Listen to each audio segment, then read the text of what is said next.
అందరికీ నమస్కారం. ఒక జనసేన కార్యకర్తగా కాదు, ఒక ప్రభుత్వానికి సంబంధించిన ఎమ్మెల్సీగా కాదు, లేకపోతే ఒక కుటుంబానికి సంబంధించినటువంటి వ్యక్తిగా కాదు, ఒక సినిమా మనిషిగా కాదు, ఒక మామూలు హ్యూమన్ బీయింగ్గా నేను ఈ మాట మాట్లాడుతున్నాను. దీంట్లో ఎవరికైనా సరే వివాదాస్పదం చేయాలనుకుంటే అది మీ వ్యక్తిగత ఇష్టం. కానీ ఒక విషయం మాత్రం మీతో స్పష్టంగా చెప్పాలనుకుంటుంది ఏంటంటే, ఈ మధ్యకాలంలో ఆడపిల్లల వస్త్రధారణ మీద చాలామంది కామెంట్స్ చేస్తున్నారు. ఓపెన్గా మాట్లాడాలంటే ఈ మధ్యకాలంలో శివాజీ మాట్లాడాడు. Shivaji is not my target. ఒకవేళ ఎవరన్నా సరే శివాజీ నా టార్గెట్ అనుకుంటే అది మీ ఇష్టం. కానీ ఒక టైప్ ఆఫ్ మన సమాజంలో ఒక రకమైన రుగ్మత వెళుతుంది. అదేంటంటే moral policing. It's called moral policing. ఎంత మిత్తులో బతుకుతున్నారంటే సామాన్య జనం చాలామంది ఈ మేల్ చావనిస్టిక్ సొసైటీ, మగ అహంకారంతో ఉన్నటువంటి మన సమాజం, ఆడపిల్ల ఎలా ఉండాలి, ఆడపిల్ల వస్త్రధారణ ఎలా ఉండాలి, ఆడపిల్లలు ఎలా మాట్లాడాలి, ఆడపిల్లలు ఏం మాట్లాడాలి, ఏమి మాట్లాడకూడదు, దీని మీద ప్రతి ఒక్కడు, అతను పండితుడు కానించి పామరుడు దాకా ప్రతి ఒక్కడు ఆడపిల్ల ఎలా ఉండాలో మాట్లాడతారు. ఫస్ట్ పాయింట్, దీన్ని మోరల్ పోలీసింగ్ అంటారు. ఇది ఎగెనెస్ట్ కాన్స్టిట్యూషన్. ఒక ఆడపిల్ల ఇలాంటి వస్త్రధారణ చేసుకోకూడదు, ఒక ఆడపిల్ల ఇలాంటి వస్త్రధారణ చేసుకోవాలి అని చెప్పడానికి మీకేం హక్కు ఉంది? ఏ రైట్ ఉంది మీకు? అంటే మగవాడు కాబట్టి ఎవరి గురించి అని ఏదైనా స్వేచ్ఛగా మాట్లాడతారా? దురదృష్టం ఏంటంటే ఇలా మాట్లాడే మగవాళ్ళకు కూడా ఆడవాళ్ళ నుంచి ఒక రకమైన మద్దతు లభిస్తుంది. మనస్ఫూర్తిగా చెప్తున్నాను, ఖచ్చితంగా వాళ్ళ మనసు నుంచి వచ్చింది కాదు. అందరి యాక్సెప్టెన్స్, భర్త ఏమనుకుంటాడో, ఆ చుట్టుపక్కల మగవాళ్ళు ఏమనుకుంటారో, ఇంకొక వ్యక్తులు ఏమనుకుంటారో అనే మాట్లాడే ఆడవాళ్ళకి తప్ప ఇన్నర్గా ప్రతి ఆడబిడ్డకి ఒక సెల్ఫ్ రెస్పెక్ట్ ఉంటుంది. ఎలాగో ఒక ఆడపిల్ల డ్రెస్ ఇలా ఉండాలని మనం అడుగుతాం, ఎలాగో ఒక ఆడపిల్ల ఈ డ్రెస్ వేసుకోవాలని చెప్తాం. ప్రపంచంలో ఫ్యాషన్ అనేక రకాలుగా మారుతుంటుంది. అది ఎలాగైనా ఉండొచ్చు. దయచేసి మన చెల్లెలు, మన తల్లి, మన చెల్లెలు అందరూ మనవాళ్లే, మన బిడ్డలే. ఆడపిల్ల కాబట్టి ఆ అమ్మాయి ఇలా ఉండాలని చెప్పే హక్కు మనకు లేదు. నేను ఇవాళ మీ అందరి ముందు ఒకప్పుడు నేను కూడా అలాంటి ఇన్ఫ్లుయెన్స్లో ఉండి తర్వాత రియలైజ్ తప్పు కదా, నాకేం హక్కు ఉంది, ఒక ఆడబిడ్డ ఇలా ఉండాలి అని చెప్పే హక్కు నాకేముందని చెప్పి నేను మార్చుకొని నేను అటువైపు వెళ్తే నాకు ఇంకొక రకమైన ప్రపంచం కనపడింది. అరే వాళ్ళు ఏం తప్పు చేశారయ్యా, వాళ్ళు ఏం తప్పులు చేశారని చెప్పి వాళ్ళని అడ్డగోలుగా మీద పడిపోతున్నాం. ఇలా డ్రెస్ వేసుకోకపోతే చాలా వాళ్ళని ఒక తప్పుడు క్యారెక్టర్లుగా ఎలా ట్రీట్ చేస్తారు? సరే, ఒక విషయం చెప్తున్నాను. ప్రపంచవ్యాప్తంగా ఉన్న విషయం ఏంటంటే, ఆడపిల్లల మీద జరిగేటువంటి అట్రాసిటీస్ వాళ్ళు వేసుకున్న వస్త్రధారణ మీద కాదు, మగవాడి యొక్క క్రూరత్వం, మగవాడి యొక్క బలం, పశుబలం, వీటి మీద దీనికి తగ్గట్టుగా వాడి పశుబలానికి, వాడి క్రూరత్వానికి తగ్గట్టుగా ఆడపిల్లలు బలైపోతారు తప్ప ఏ ఆడపిల్ల కూడా వస్త్రధారణ మీద అవ్వలేదు. ఇది మిత్. మీరు కావాలంటే ఏ ఛానల్లను చూడండి, ఏ యూట్యూబ్లను కొట్టండి, లేకపోతే ఏ గూగుల్లోనే వెతకండి, చరిత్ర చూసుకోండి. ప్రతివాడు స్టేజ్ ఎక్కేసి ఆడపిల్ల ఇలా ఉండాలి, అలా ఉండాలి, మీరు ఎప్పుడు చెప్పడానికి ఆడపిల్ల ఇలా ఉండాలని బతకనేయండి. ఏ మగవాడితో సమానంగా బతికే హక్కు లేదా ఆడపిల్లలకి? ఏ వాళ్ళకి నచ్చిన డ్రెస్ వేసుకునే హక్కు లేదా? సెక్యూరిటీ అనేది ప్రతి ఒక్కరి హక్కు, ప్రతి ఒక్కరి ఇవ్వదు, ఆడ కానీ మగ కానీ.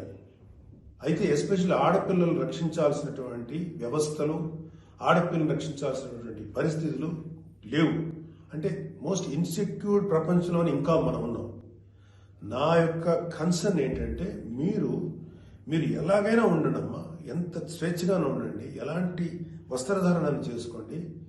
కానీ మీరు అది సెలబ్రిటీ అవనండి, సినిమా యాక్టర్స్ అవనండి,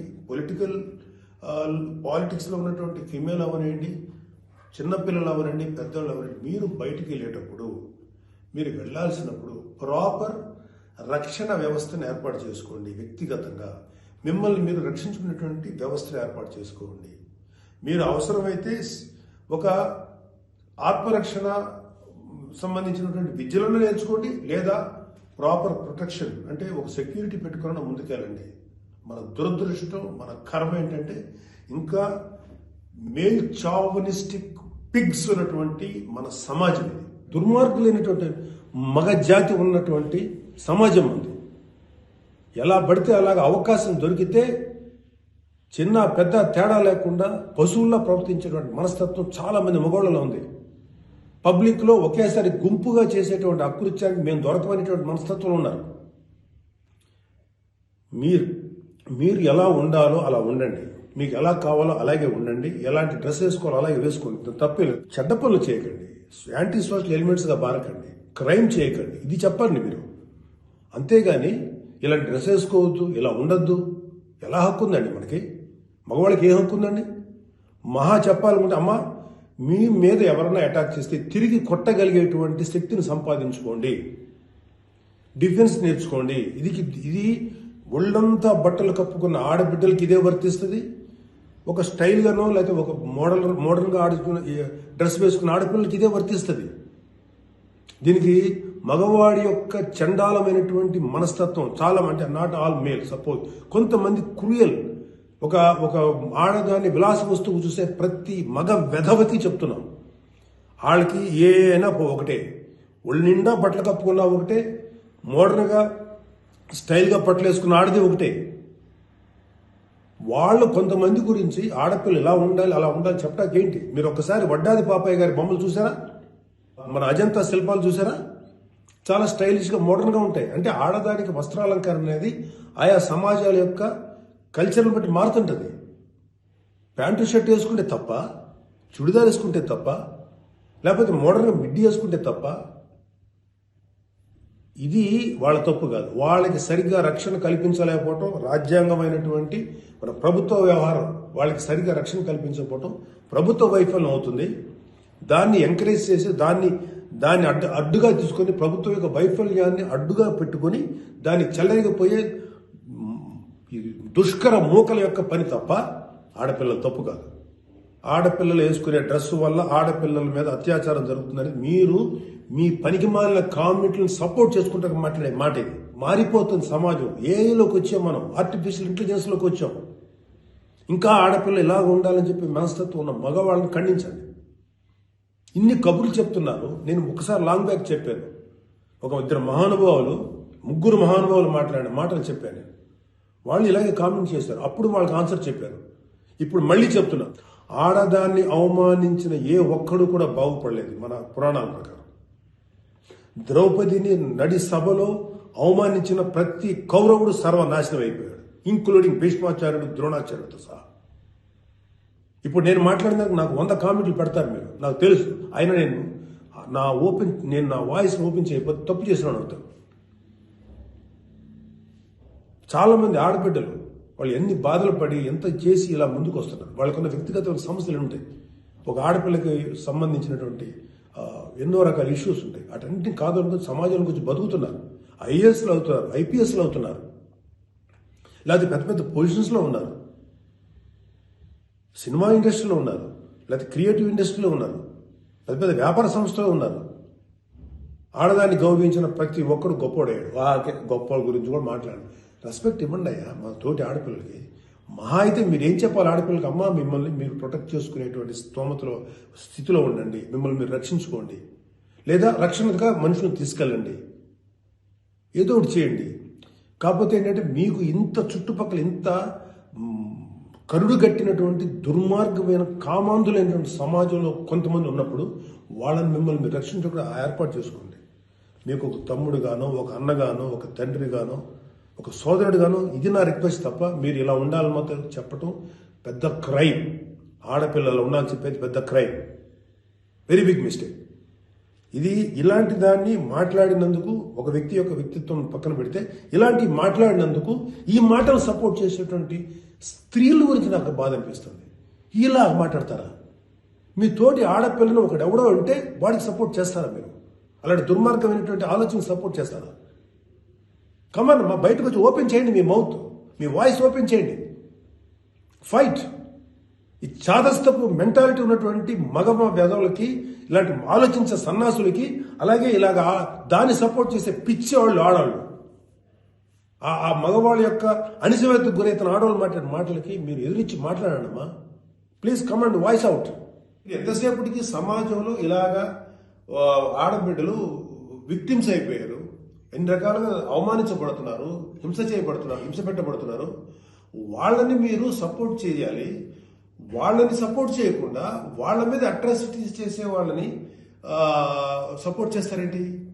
ఆడబిడ్డలు కదా, ఎవరైతే నష్టపోయారో వాళ్ళు కదా మీరు సపోర్ట్ చేయాలి. ఒక మాల్లో ఒక ఆడబిడ్డ మీద అవమానించిన ఆ మగాళ్ళని కెమెరాలో పట్టుకొని ఎవడెవడో ఎరగదీసి, మధ్యలో ఎరగదీసి చెప్పుతో సెంటర్లో కొట్టుకుంటూ తీసుకెళ్లాలి కదా. అది కదా మీరు చేయాల్సిన పని. వాళ్ళని అడగాలి కదా, వాళ్ళని శిక్షణ చెప్పాలి కదా. నువ్వు జాగ్రత్తగా ఉండు. ఎంత జాగ్రత్తగా ఉండాలి? ఎందుకు ఉండాలి? ఇప్పుడు ప్రతిసారి ఎప్పుడు విక్టిమ్ అయిపోయిన ఆడబిడ్డల మీదే మీరు క్రైమ్ నేరం మోపుతుంటే, వాళ్లే తప్పు అంటుంటే అంటే పర్లేదు, ఆడబిడ్డల మీద క్రైమ్ చేసిన తప్పలేదు, వాళ్ళు జాగ్రత్తగా ఉండాలి, మగవాళ్ళు మాత్రం ఏమనకూడదా? వాళ్ళకి చెప్పండి. దుర్మార్గం చేసిన ఆడబిడ్డల మీద దుర్మార్గం చేసిన మగవేదలు చెప్పు తీసుకుంటారా మాట్లాడండి మీరు దమ్ముంటే. అంతేగాని ఎవరైతే నష్టపోయారో వాళ్ళను అనకండి. ఆ స్థానంలో మన బిడ్డలుంటే ఎంత బాధపడతామో అది ఆలోచించండి. ఈ మోరల్ పోలీసింగ్ నుంచి మీరు బయటపడేదాకా మీరు మనుషులు కాదు. Moral policing is a bloody nasty thing. ప్రపంచం అంతా ఆడబిడ్డలంతా సఫర్ అవుతుంది మోరల్ పోలీసింగ్. ఈ మోరల్ పోలీసింగ్ ఎక్కువ ఆడపిల్లల మీదే రుద్దపడుతుంది. ప్రపంచవ్యాప్తంగా ఆడపిల్లల మీద రుద్దపడుతుంది. ఎవరైతే సమాజంలో గొప్పగా మాట్లాడుకున్న వ్యక్తులు ఉన్నారో వాళ్ళకి చెప్పండి. వాళ్ళందరూ వచ్చి మాట్లాడాల్సిన అవసరం ఉంది. ఎంతకాలం ఆడపిల్లల మీద ఈ అణిచివేత మీరు అవలంబిస్తారు? ఎంతకాలం వాళ్ళు అణిచివేస్తారు? అలా అని చెప్పి సాంప్రదాయాలు వదలమని చెప్పలా. మీరు సాంప్రదాయాలు ఫాలో అవ్వండి, రిచువల్స్ ఫాలో అవ్వండి, మీ గౌరవనీయమైన మీ మతాల్ని ఫాలో అవ్వండి. కానీ స్వేచ్ఛ, డ్రెస్ అనేది ఒక వ్యక్తిగత స్వేచ్ఛ. ఒక ఆడపిల్ల ఎలా కనపడాలి, అందంగా కనపడాలి అనుకోవటం తప్పులేదు. అది అమ్మాయి యొక్క వ్యక్తిగత విషయం. అమ్మాయి మితిమీరి ప్రవర్తిస్తే లా అండ్ ఆర్డర్ ఉంది, లా అండ్ ఆర్డర్ చూసుకుంటుంది. అలాంటి ఆడపిల్లలకి రక్షణ కల్పించడంలో విఫలమైనటువంటి రక్షణ వ్యవస్థ ఏమో తప్పు అవుతుందేమో, కానీ ఆడపిల్లలు తప్పు కాదు. ఆడబిడ్డలకి నాలాంటి వాళ్ళు కొంతమంది ఉన్నాం, ఇంకా చాలా మంది ఉన్నాం. అదే చెప్తున్నాను, మీకోసం మేము ముందుకు వస్తాం, మాట్లాడతాం. యాక్చువల్గా నాకు ఎవరు మాట్లాడతారు ఏదో, నేను మాట్లాడాల్సిన టైం ఇది. This is my responsibility towards women. ప్రతి తల్లి, ప్రతి బిడ్డ ఆడది లేకపోతే మగాడు లేడు కదా. ఎలాగ మనం ఒక ఆడపిల్లను అవమానిస్తాం? ఒక ఆడపిల్లను అవమానించినప్పుడు నా తల్లి గుర్తురాదా, నా చెల్లి గుర్తురాదా, నా బిడ్డ గుర్తుకురారా? ఇదే చెప్తున్నాను. ఇలాగ ఎవడైతే సమాజంలో ఆడపిల్ల ఇలా ఉండాలని చెప్పారో వాళ్ళకి చెప్పు తీసుకొట్టేలాగా మీరు సమాధానం చెప్పకపోతే, ఇప్పటికైనా మీరు వాయిస్ అవుట్ చేయకపోతే మిమ్మల్ని మీరే నష్టపరుచున్నట్టమ్మా. ఇవాళ నేను వచ్చి మాట్లాడుతున్నా కదా, ఒక మీ తోటి తండ్రి అనుకోండి, తమ్ముడు అనుకోండి, అన్న అనుకోండి, ఏదో అనుకున్నాను మాట్లాడుతున్నాను. మీరు ఇప్పటికైనా మీరు బయటకు వచ్చి మాట్లాడండి. ఖచ్చితంగా ఇవాళ నాకు I have to appreciate women commission. వాళ్ళు ఫైట్ చేస్తారు, అడుగుతున్నారు. అలాగే కొంతమంది ఆడపిల్లలు అడుగుతున్నారు. అడిగే వాళ్ళని తప్పంటారండి. Non sense. ఫైట్ చేయండి అమ్మా. మాలాంటి వాళ్ళు మీకు ఎప్పుడు సపోర్టే ఉంటాం. Please fight against this inhumanity. ఈ దమనకాండకు వాళ్ళకి ఈ దుర్మార్గం ఆలోచనకు మీరు ఫైట్ చేయండి అమ్మా. But come out, voice out please తల్లి. నమస్కారం.